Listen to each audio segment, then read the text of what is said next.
नमस्कार दोस्तों, स्वागत है आपका स्टेनो गुरुजी यूट्यूब चैनल। दोस्तों, जैसा कि आपको पता है कि आपका रामधारी गुप्ता के खंड 1 का सीरीज चल रहा है, जो कि आपका एक्सरसाइज 1 से लेकर 100 तक को इस पार्ट में हम लोग कवर करने वाले हैं। तो आज की वीडियो में जो हम लोग एक्सरसाइज ले रहे हैं वो 9, 10 और 11 होगा। इससे पहले वाला एक्सरसाइज आपने पिछले वीडियो में कर लिया है, ठीक है। और पूरे 100 की स्पीड से रहेगा, किताब का 100 का स्पीड होगा, ठीक है। तो सभी लोग इसको प्रैक्टिस करेंगे और मैटर को ट्रांसक्राइब करके पीडीएफ से जरूर मैच करा के बताएंगे कितनी मिस्टेक आ रही, कितनी आपकी तैयारी हो रखी है। चाहे आपका एसएससी का स्किल टेस्ट हो या कोई सा भी स्किल टेस्ट की तैयारी कर रहे हो, जरूर प्रैक्टिस करिएगा। पीडीएफ इसका आपको हमारे टेलीग्राम पर मिल जाएगा। टेलीग्राम का लिंक वीडियो के डिस्क्रिप्शन में दिया गया है। वीडियो पसंद आए तो वीडियो को लाइक कर देना और चैनल पर पहली बार आए तो सब्सक्राइब करके नोटिफिकेशन बेल जरूर ऑन करना, क्योंकि ये डिक्टेशन आपको सुबह और शाम दोनों टाइम दिया जा रहा है। क्योंकि आपके एसएससी के एग्जाम को अगर हम ध्यान में रखें तो टाइम कम है, इसलिए दोनों टाइम डिक्टेशन आपको प्रोवाइड किया जा रहा है। तो नोटिफिकेशन अगर ऑन रखेंगे तो आपको जैसे ही सुबह 7 बजे और शाम को भी 7 बजे आपको नोटिफिकेशन आ जाएगा और अपना प्रैक्टिस आप जारी रख सकते हैं। और इस डिक्टेशन को अपने दोस्तों के साथ भी शेयर करिए ताकि वो भी इसका लाभ ले सकें। तो ज़्यादा समय न लेते हुए चलिए स्टार्ट कर लेते हैं। रेडी? 5 second, start. सभापति महोदय, ये शब्द मेरे नहीं हैं बल्कि राष्ट्रपिता के हैं। जो लोग आज सरकार में बैठे हुए हैं, क्या वे अपने दिल में सोचेंगे कि यह देशद्रोह शब्द बालकों को अंग्रेजी पढ़ाने के लिए राष्ट्रपिता का कहा हुआ है? आज 54 वर्ष देश को स्वतंत्र हुए हो गए हैं, लेकिन राष्ट्रपिता की इस बात पर आज तक ध्यान नहीं दिया गया है। अंग्रेजी भाषा को पढ़ाना क्यों बंद नहीं किया गया और उसको दैनिक कार्यों में क्यों प्रयोग में लाया जाता है? मैं इस बात को कई बार इस सदन में कह चुका हूँ और मैंने इस विधान परिषद की नियमावली में 1 वर्ष पहले एक संशोधन भी रखा था, लेकिन मेरा दुर्भाग्य है कि वह संशोधन वर्ष भर से इस सदन में प्रस्तुत नहीं हो सका।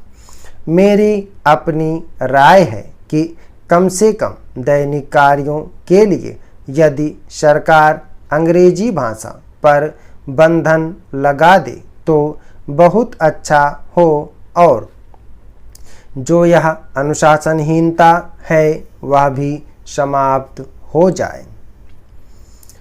सभापति महोदय, जैसा कि मेरे मित्र ने कहा, लड़कों के माता पिता अंग्रेजी का प्रयोग करते हैं और उनके शिक्षक भी उसका प्रयोग करते हैं, फिर बालकों पर उसका प्रभाव क्यों नहीं पड़ेगा?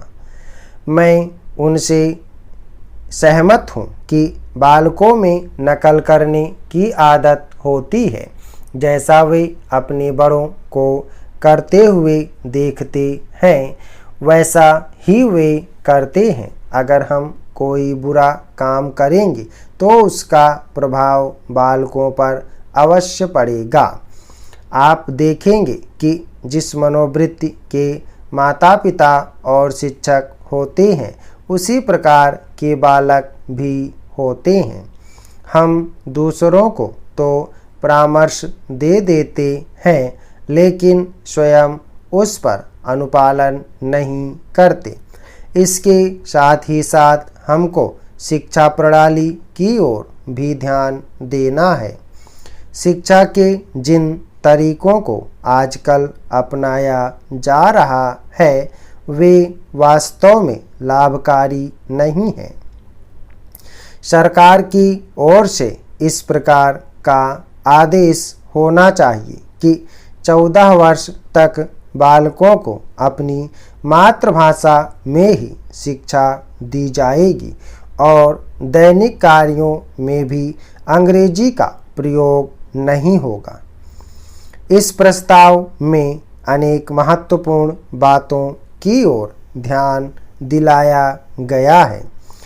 मैं समझता हूँ कि जब माननीय मंत्री जी इसका उत्तर देंगे तो कह देंगे कि हम बहुत सी बातों पर कार्यान्वयन कर रहे हैं, लेकिन मैं समझता हूँ कि उन पर कोई कार्यान्वयन नहीं हो रहा है। सभापति महोदय, आज हमारे देश में जो ऊपर से लेकर नीचे तक शिक्षा दी जा रही है, उसमें व्यवस्था ही एक कारण है, जिसकी वजह से शिक्षा का स्तर गिरता जा रहा है।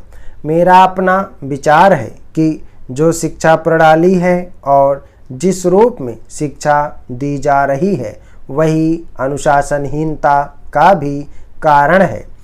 अपने देश और प्रदेश में हर एक की अपनी अपनी भाषा है और वह बालक जो इस देश में पैदा हुआ है, जो अपनी मातृभाषा की गोद में पला है, उसको यदि अपनी मातृभाषा में ही शिक्षा दी जाए तो मेरा विचार है कि शिक्षा का स्तर ठीक हो सकता है।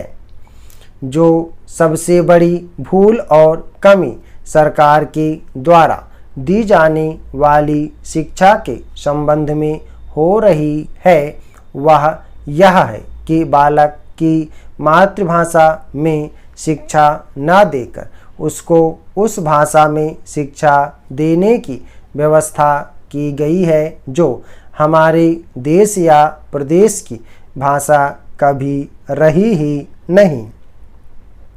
मेरा अभिप्राय विदेशी भाषा अंग्रेजी से है। मैं यह मानकर चलता हूँ कि जब से यह भाषा इस देश में आई है, चाहे वह किसी कारण से आई हो, इसे आप भी और इस माननीय सदन के सदस्य भी जानते हैं कि उससे बुरे परिणाम ही निकले हैं। कोई भलाई नहीं हुई है। इस देश को जो हानि हुई है, वह किसी से छिपी नहीं है। हम देख रहे हैं कि हमारे यहाँ जितना फैशन बढ़ रहा है और जितनी वेशभूषा बिगड़ रही है, वह सब अंग्रेजी भाषा के ही कारण है। जिस समय यहाँ पर अंग्रेजों का राज्य था, प्रायः यह देखने को मिलता था कि वे लोग जो विशेषकर के किसी न किसी तरह से सरकारी पक्ष के ही होते थे, अंग्रेजों से मिलने के लिए जाते समय अंग्रेजी वेशभूषा का ही प्रयोग करते थे। परंतु यह इस प्रदेश और इस देश का दुर्भाग्य है कि अंग्रेजों का राज्य समाप्त हो जाने के बाद भी लोग उनकी वेशभूषा को पहनते चले जा रहे हैं। इससे जो प्रभाव हमारे देश के फैशन पर पड़ा, उससे लाभ के बजाय हानि ही हुई है और हो भी रही है। मेरा ऐसा विचार है कि अंग्रेजी वेशभूषा से इस देश को बहुत हानि हुई है।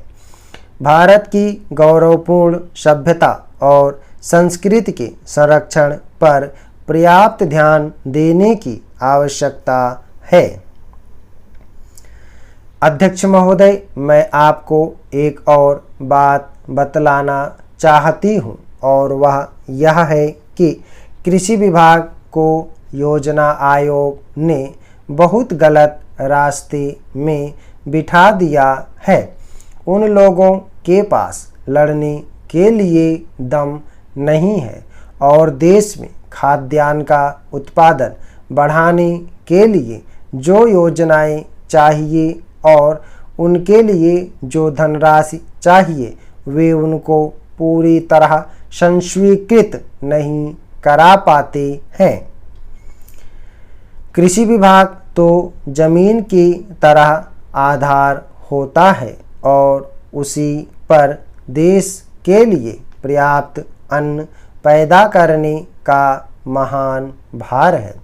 इसलिए यह बहुत आवश्यक है कि अधिक अन्न उपजाने के मार्ग में जो भी आवश्यक कदम यह विभाग उठाना चाहे उसमें किसी तरह की रुकावट न हो। बहुत सी हड़तालें हो सकती हैं, मजदूर काम से बरी हो सकती हैं, लेकिन किसी भी हालत में वे खाने से बरी नहीं हो सकते।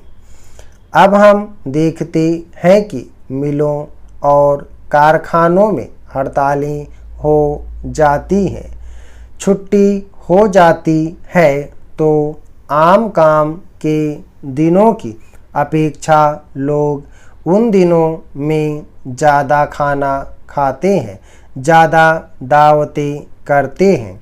आज यह हमारे लिए सर्वाधिक महत्व का विषय है कि हमारा अन्न का उत्पादन उस गति से बढ़े ताकि हम अपनी खपत से अधिक उत्पादन कर उसका निर्यात कर सकें। समाप्त। ओके दोस्तों, आप लोग इसको प्रैक्टिस करिएगा, सभी लोग मैटर को प्रैक्टिस और ट्रांसक्राइब करेंगे। ये किताब का 100 का स्पीड है, ठीक है। एक्चुअल वर्ड काउंट करेंगे तो 1000 नहीं होगा, इसमें होगा आपका 970, 965 या 980 ऐसे शब्द आते हैं, ठीक है। जो एसएससी में ऐसे ही बोला जाएगा, जो 100 की स्पीड बोला जाता है उसमें पूरे 1000 वर्ड नहीं होते, क्योंकि यहाँ पे जहाँ पे पैरा होता है वहाँ पे 2 से 3 सेकंड के लिए रुकते तो वो समय भी उसी में सब काउंट किया जाता है, ठीक है। 100 शब्द प्रति मिनट की स्पीड से सभी लोग मैटर को प्रैक्टिस करेंगे और ये आपका एक्सरसाइज 9, 10 और 11 है। उम्मीद है कि दोस्तों वीडियो आपको पसंद आया होगा, तो वीडियो को लाइक कर देना और अगर अभी तक आपने हमारे चैनल को सब्सक्राइब नहीं किया तो प्लीज़ सब्सक्राइब करके नोटिफिकेशन बेल ऑन करना। और दोस्तों अगर आप डेली डिस्कशन चाहते हैं तो आप चाहें तो चैनल का मेंबरशिप ले सकते हैं या हमारे पेड ग्रुप को ज्वाइन कर सकते हैं। अधिक जानकारी के लिए आप हमें मेल कर सकते हैं, हमारी मेल ID है studyforstenographer@gmail.com। अपना बहुमूल्य सुझाव हमें कमेंट बॉक्स में जरूर देना। वीडियो को पूरा देखने के लिए बहुत बहुत धन्यवाद। Thanks for watching. जय हिंद, जय भारत।